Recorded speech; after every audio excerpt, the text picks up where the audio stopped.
بسم اللہ الرحمن الرحیم۔ السلام علیکم دوستو، اب تک کی ویڈیو میں 3 ہجری میں ہونے والے اہم واقعات کو ہم نے سنا۔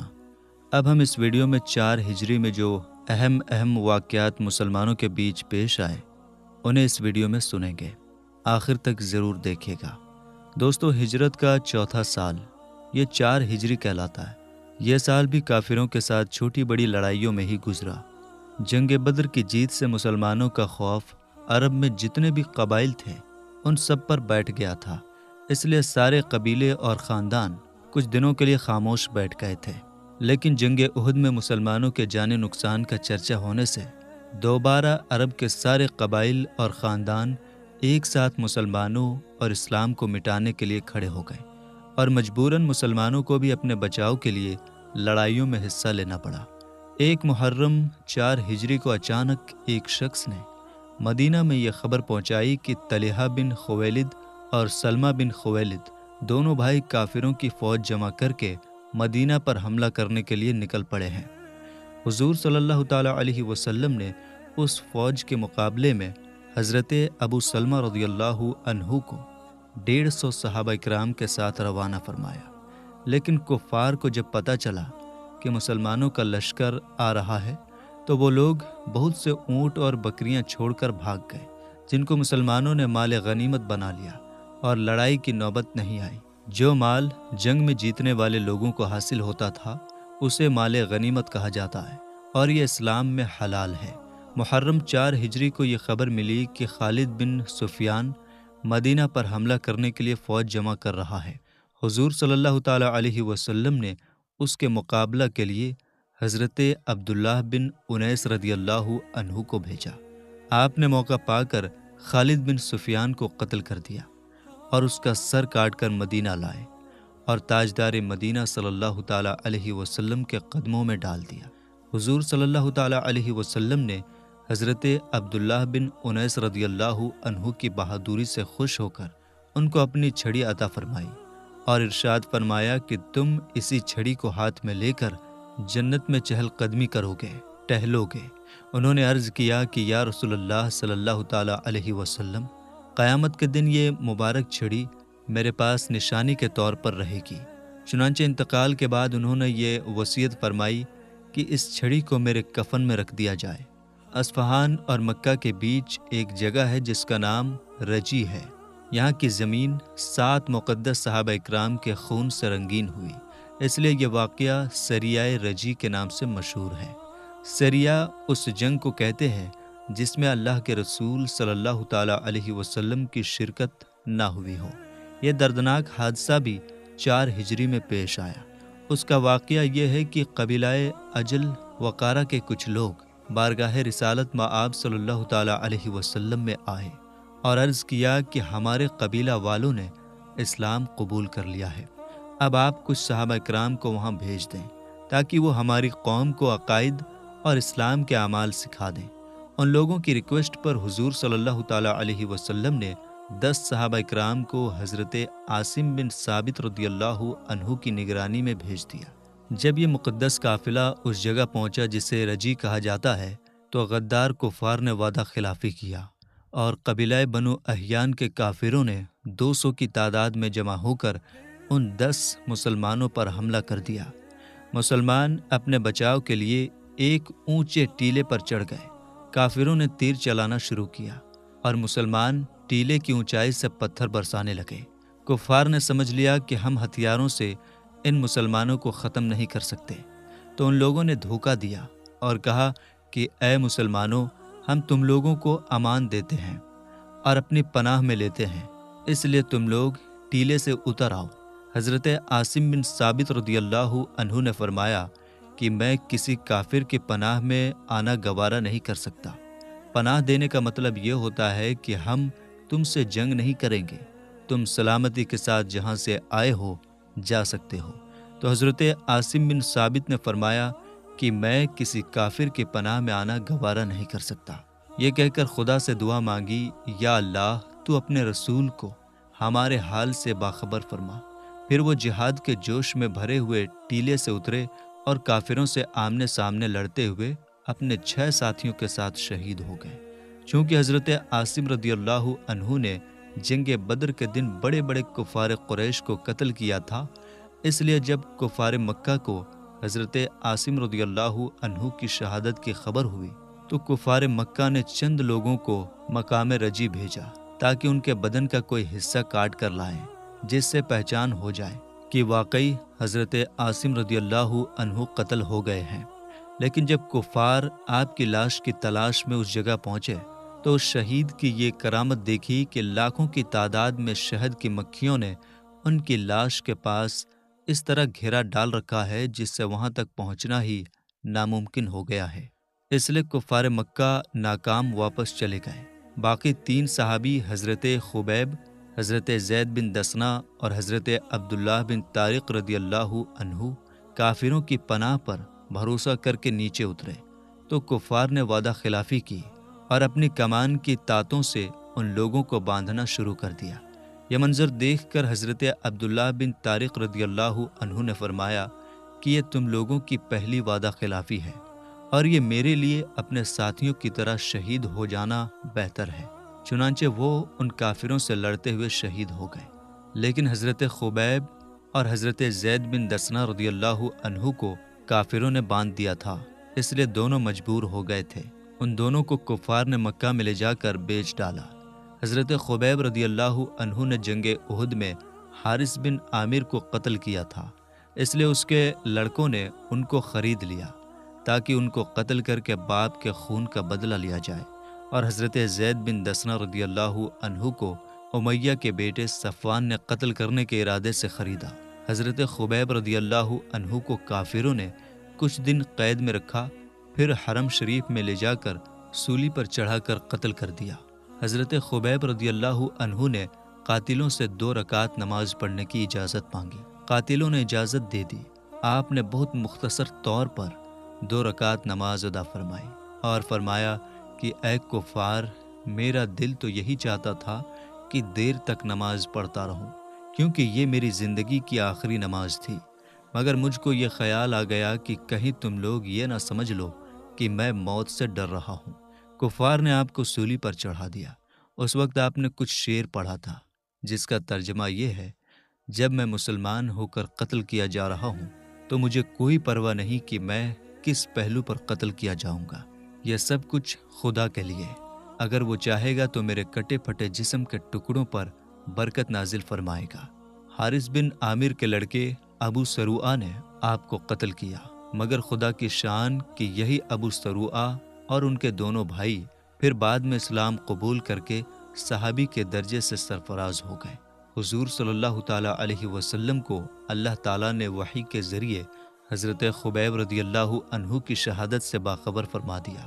آپ نے صحابہ کرام سے فرمایا کہ جو شخص خبیب کی لاش کو سولی سے اتار لائے اس کے لیے جنت ہے۔ یہ خوشخبری سن کر حضرت زبیر بن عوام اور حضرت مقداد بن اسود رضی اللہ عنہ راتوں کو سفر کرتے اور دن کو چھپتے ہوئے اس جگہ پہنچ گئے جہاں حضرت خبیب رضی اللہ عنہ کو سولی پر چڑھایا گیا تھا۔ 40 کفار سولی کے پہرے دار بن کر سو رہے تھے۔ ان دونوں حضرات نے سولی سے لاش کو اتارا اور گھوڑے پر رکھ کر چل دیے۔ 40 دن گزر جانے کے باوجود لاش تر و تازہ تھی اور زخموں سے تازہ خون ٹپک رہا تھا۔ صبح کو قریش کے 70 سوار تیز رفتار گھوڑوں پر سوار ہو کر پیچھا کرنے کے لیے دوڑ پڑے اور ان دونوں حضرات کے پاس پہنچ گئے۔ ان دونوں حضرات نے جب دیکھا کہ قریش کے سوار ہم کو گرفتار کر لیں گے تو انہوں نے حضرت خبیب رضی اللہ عنہ کی لاش مبارک کو گھوڑے سے اتار کر زمین پر رکھ دیا۔ خدا کی شان کی ایک دم زمین پھٹ گئی اور لاش مبارک کو نکل گئی۔ پھر زمین اس طرح برابر ہو گئی کہ پھٹنے کے نشان بھی باقی نہیں رہے۔ یہی وجہ ہے کہ حضرت خبیب رضی اللہ عنہ کا لقب بلیع الارض ہے، جس کا معنی ہے جن کو زمین نگل گئی۔ اس کے بعد ان حضرات نے کفار سے کہا کہ ہم 2 شیر ہیں جو اپنے جنگل میں جا رہے ہیں، اگر تم لوگوں سے ہو سکے تو ہمارا راستہ روک کر دیکھو، ورنہ اپنا راستہ لو۔ کفار نے ان حضرات کے پاس لاش نہیں دیکھی، اس لیے مکہ واپس چلے گئے۔ جب دونوں صحابہ کرام نے بارگاہ رسالت میں سارا ماجرا سنایا تو حضرت جبریل علیہ السلام بھی اللہ کے رسول کی بارگاہ میں حاضر تھے۔ انہوں نے عرض کیا کہ یا رسول اللہ صلی اللہ تعالیٰ علیہ وسلم، آپ کے ان دونوں صحابہ کے اس کارنامے پر ہم فرشتوں کی جماعت کو بھی فخر ہے۔ حضرت زید بن دسنہ رضی اللہ عنہ کے قتل کا تماشا دیکھنے کے لیے کفار قریش بڑی تعداد میں جمع ہو گئے، جن میں ابو سفیان بھی تھے۔ جب ان کو سولی پر چڑھا کر قاتلوں نے تلوار ہاتھ میں لی تو ابو سفیان نے کہا کہ کیوں اے زید، سچ کہنا، اگر اس وقت تمہاری جگہ محمد صلی اللہ تعالیٰ علیہ وسلم اس طرح قتل کیے جاتے تو کیا تم ان کو پسند کرتے؟ حضرت زید رضی اللہ عنہ ابو سفیان کی اس بات کو سن کر تڑپ گئے اور جذبات سے بھری ہوئی آواز میں فرمایا کہ اے ابو سفیان، خدا کی قسم میں اپنی جان کو قربان کر دینا بہتر سمجھتا ہوں، مگر پیارے مصطفیٰ صلی اللہ تعالیٰ علیہ وسلم کے مقدس پاؤں کے تلوے میں ایک کانٹا بھی چبھ جائے مجھے کبھی یہ گوارا نہیں ہو سکتا۔ یہ سن کر ابو سفیان نے کہا کہ میں نے بڑے بڑے محبت کرنے والوں کو دیکھا ہے، مگر محمد صلی اللہ تعالیٰ علیہ وسلم کے عاشقوں کی مثال نہیں مل سکتی۔ صفوان کے غلام نستاس نے تلوار سے ان کی گردن ماری۔ ماہ سفر 4 ہجری میں بیر معونہ کا مشہور واقعہ پیش آیا۔ ابو برا عامر بن مالک، جو اپنی بہادری کی وجہ سے برچھیوں سے کھیلنے والا کہلاتا تھا، بارگاہ رسالت میں آیا۔ حضور صلی اللہ تعالیٰ علیہ وسلم نے اس کو اسلام کی دعوت دی۔ اس نے نہ تو اسلام قبول کیا نہ اس سے کوئی نفرت ظاہر کی، بلکہ یہ اپیل کیا کہ آپ اپنے کچھ صحابہ کو ہمارے علاقے میں بھیج دیجیے، مجھے امید ہے کہ وہ لوگ اسلام کی دعوت قبول کر لیں گے۔ آپ نے فرمایا مجھے نجد کے کافروں کی طرف سے خطرہ ہے۔ ابو برا نے کہا کہ میں آپ کے اصحاب کی جان و مال کی حفاظت کی ذمہ داری لیتا ہوں۔ اس کے بعد حضور صلی اللہ تعالیٰ علیہ وسلم نے اصحاب میں سے 70 لوگوں کو، جو قرہ کہلاتے تھے، بھیج دیا۔ یہ حضرات جب اس جگہ پہنچے جہاں پہ بیر معونہ ہے تو ٹھہر گئے، اور صحابہ کرام رضی اللہ عنہم اجمعین کے قافلہ کے سردار حضرت حرام بن ملحان رضی اللہ عنہ حضور صلی اللہ تعالیٰ علیہ وسلم کا خط لے کر عامر بن طفیل کے پاس اکیلے تشریف لے گئے، جو قبیلہ سردار اور ابو برا کا بھتیجا تھا۔ اس نے خط کو پڑھا بھی نہیں اور ایک شخص کو اشارہ کر دیا، جس نے پیچھے سے حضرت حرام رضی اللہ عنہ کو نیزہ مار کر شہید کر دیا، اور آس پاس کے لوگوں کو جمع کر کے ایک لشکر تیار کر لیا اور صحابہ اکرام پر حملہ کرنے کے لیے روانہ ہو گیا۔ حضرت صحابہ اکرام رضی اللہ عنہم اجمعین بیر معونہ کے پاس بہت دیر تک حضرت حرام رضی اللہ عنہ کی واپسی کا انتظار کرتے رہے، مگر جب بہت زیادہ دیر ہو گئی تو یہ لوگ آگے بڑھے۔ راستے میں عامر بن طفیل کی فوج کا سامنا ہوا اور جنگ شروع ہو گئی۔ کفار نے حضرت عمر بن امیہ رضی اللہ عنہ کے سوا تمام صحابہ اکرام کو بھی شہید کر دیا۔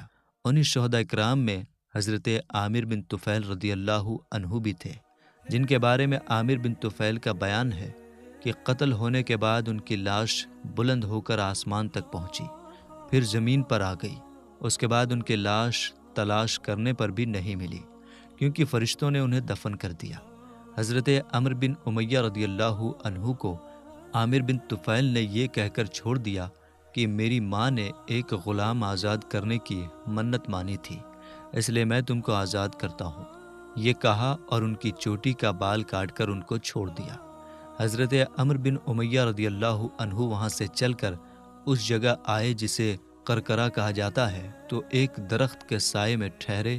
وہیں قبیلہ بنو قلاب کے 2 آدمی بھی ٹھہرے ہوئے تھے۔ جب وہ دونوں سو گئے تو حضرت عامر بن امیہ نے ان دونوں کافروں کو قتل کر دیا، اور یہ سوچ کر دل میں خوش ہو رہے تھے کہ میں نے صحابہ اکرام کے خون کا بدلہ لے لیا ہے، مگر ان دونوں شخصوں کو حضور صلی اللہ تعالیٰ علیہ وسلم امان دے چکے تھے، جس کا حضرت عمر بن امیہ کو علم نہ تھا۔ جب مدینہ پہنچ کر انہوں نے سارا حال اللہ کے رسول کی بارگاہ میں بیان کیا تو اصحاب بیر معونہ کی شہادت کی خبر پہنچ کر انہوں نے سارا حال اللہ کے رسول کی بارگاہ میں بیان کیا، تو ان صحابہ کرام کی شہادت کی خبر سن کر جو لوگ بیر معونہ میں شہید ہوئے تھے، اللہ کے رسول کو بڑا صدمہ پہنچا کہ تمام عمر شریف میں کبھی بھی اتنا رنج اور صدمہ نہیں پہنچا تھا۔ چنانچہ حضور صلی اللہ تعالیٰ علیہ وسلم مہینہ بھر تک جن لوگوں نے ان صحابہ اکرام کو قتل کیا تھا ان پر نماز فجر میں لعنت بھیجتے رہے، اور حضرت عمر بن امیہ رضی اللہ عنہ نے جن 2 شخصوں کو قتل کیا تھا، حضور صلی اللہ تعالیٰ علیہ وسلم نے ان دونوں کے خون بہا ادا کرنے کا اعلان کیا۔ خون بہا کا مطلب یہ ہے کہ قتل ہونے والے کے وارث یعنی اس کے گھر والوں کو اتنا روپیہ پیسہ دیا جائے کہ وہ راضی ہو جائیں۔ چنانچہ اسی معاملے میں بات کرنے کے لیے حضور رحمت عالم صلی اللہ تعالیٰ علیہ وسلم قبیلہ بنو نذیر کے یہودیوں کے پاس تشریف لے گئے، کیونکہ ان یہودیوں اور آپ کے بیچ کچھ معاملات پہلے سے طے تھے، مگر یہودی حقیقت میں بہت ہی ذلیل اور بدتر قوم ہے۔ معاملات پورا کرنے کا وعدہ کر لینے کے باوجود ان خبیثوں کے دلوں میں پیغمبر اسلام صلی اللہ تعالیٰ علیہ وسلم کی دشمنی آگ کی طرح بھڑک رہی تھی۔ اللہ کے رسول صلی اللہ تعالیٰ علیہ وسلم ان لوگوں سے اہل کتاب ہونے کی بنا پر اچھا سلوک فرماتے تھے۔ اہل کتاب کا مطلب یہ ہے کہ وہ لوگ حضرت موسیٰ علیہ السلام پر نازل ہونے والی کتاب توریت کو مانتے تھے، مگر یہ لوگ ہمیشہ اسلام اور پیغمبر اسلام صلی اللہ تعالیٰ علیہ وسلم کی دشمنی میں لگے رہے۔ مسلمانوں سے دشمنی اور کفار اور منافقین سے اچھا رشتہ یہی ہمیشہ ان غداروں کے ساتھ رہا۔ چنانچہ اس موقع پر جب رسول خدا صلی اللہ تعالیٰ علیہ وسلم ان یہودیوں کے پاس تشریف لے گئے تو ان لوگوں نے اوپر سے تو بہت ہی اچھا برتاؤ کیا، مگر اندر سے بہت ہی خطرناک اسکیم کی پلاننگ بنایا۔ حضور صلی اللہ تعالیٰ علیہ وسلم کے ساتھ حضرت ابوبکر، حضرت عمر اور حضرت علی مرتضیٰ رضی اللہ عنہم بھی تھے۔ یہودیوں نے ان سب حضرات کو ایک دیوار کے نیچے بڑے آرام کے ساتھ بیٹھایا اور آپس میں یہ مشورہ کیا کہ چھت پر سے ایک بہت ہی بڑا اور وزنی پتھر ان حضرات پر گرا دیں تاکہ یہ سب لوگ دب کر ہلاک ہو جائیں۔ چنانچہ عمرو بن جہش اس مقصد کے لیے چھت کے اوپر چڑھ گیا۔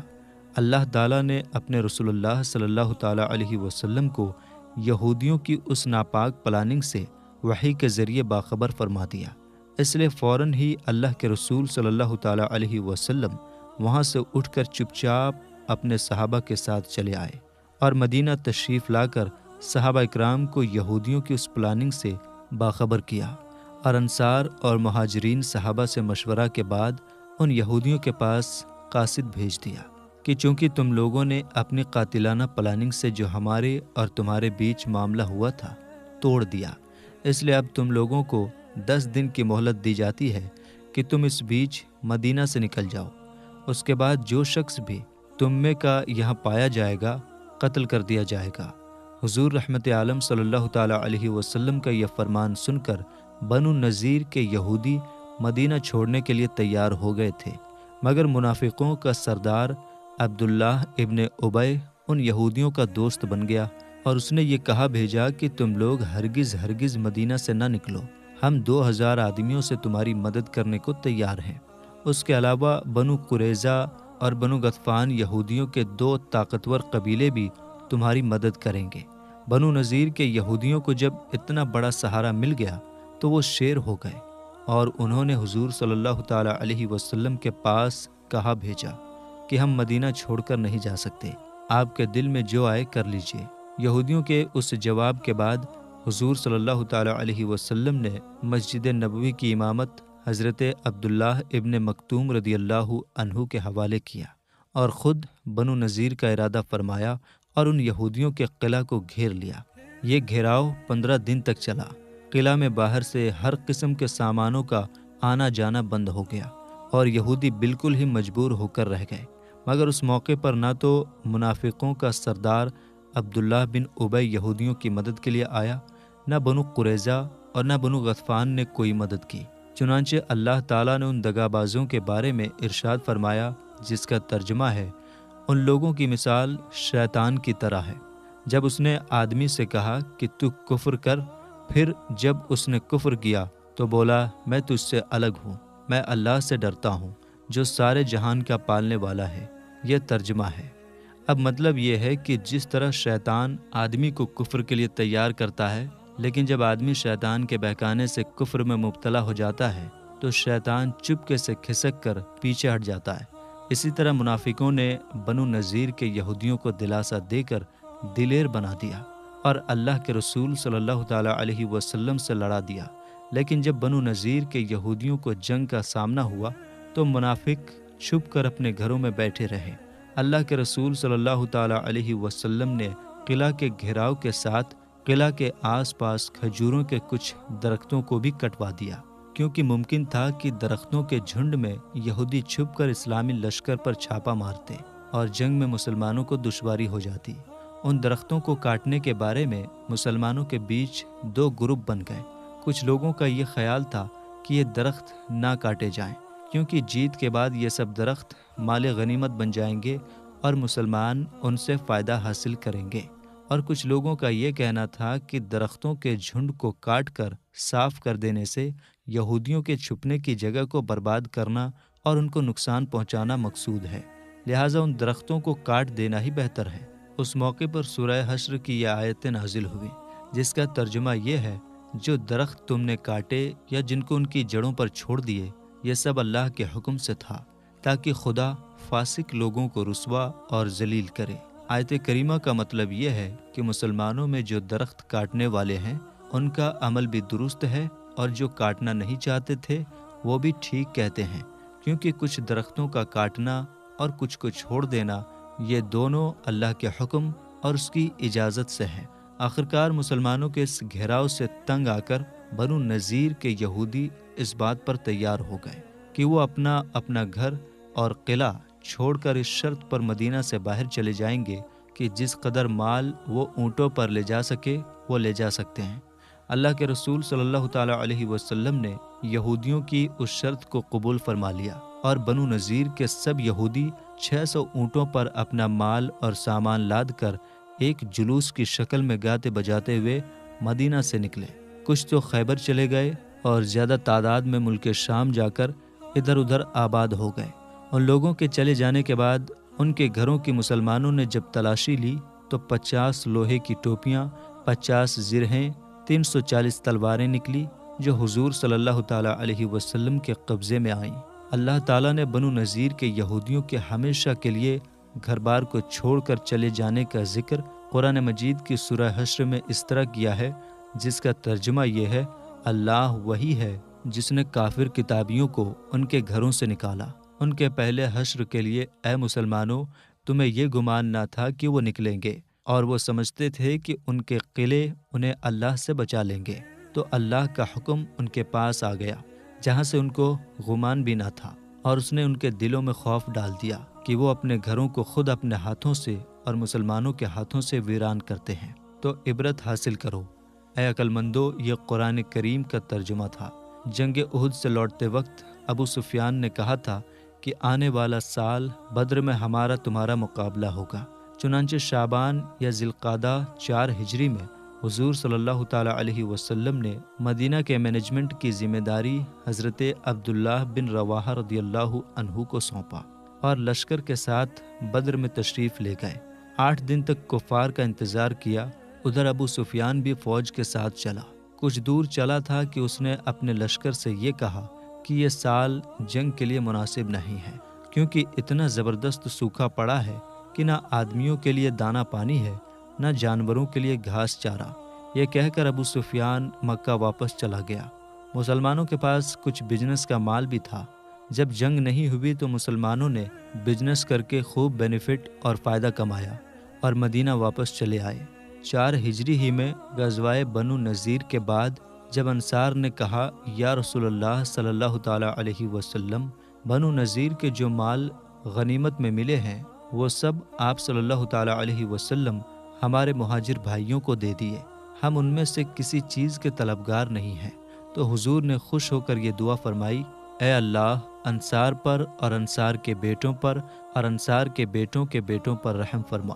اسی سال حضور صلی اللہ تعالیٰ علیہ وسلم کے نواسے حضرت عبداللہ بن عثمان غنی رضی اللہ عنہ کی آنکھ میں ایک چڑیا نے چونچ مار دی، جس کے صدمے سے وہ 2 رات تڑپ کر وفات پا گئے۔ اسی سال حضور صلی اللہ علیہ وسلم کی بیوی حضرت بی بی زینب بنت خزیمہ رضی اللہ تعالیٰ عنہا کی بھی وفات ہوئی۔ اسی سال حضور صلی اللہ تعالیٰ علیہ وسلم نے حضرت ام المومنین بی بی ام سلمہ رضی اللہ تعالیٰ عنہا سے نکاح فرمایا۔ اسی سال حضرت علی رضی اللہ عنہ کی والدہ ماجدہ حضرت بی بی فاطمہ بنت اسد رضی اللہ عنہا بھی وفات پائیں۔